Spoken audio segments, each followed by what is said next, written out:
বাংলাদেশের মতো লোক নাই, নিজেরটা নিজেই করতে হয়। একজনের স্যালারি পাইছে গেছে, দেখছেন? বাংলাদেশে এখানে লোক রাখা লাগতো আর বেতন দেওয়া লাগতো। বিভিন্ন জায়গায় সেলফ সার্ভিস দিয়ে দিচ্ছে, এর জন্য তো এরা উন্নত হয়ে গেছে। ওই টাকা দেয়, কতগুলো করে টাকা সেভ হয়।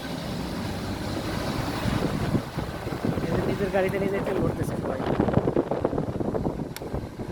আর আমাদের এখানে বাংলাদেশে হলে আরেকজন লোক থাকতো, তেল ভরে দিত, তার কাছে টাকা দেওয়া লাগতো।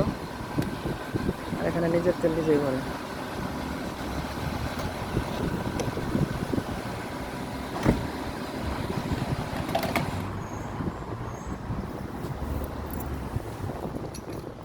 টাকা পে করলেন কিভাবে? সিস্টেম আলাদা। কি সিস্টেম? ভইয়া যায় হেরে পে করি।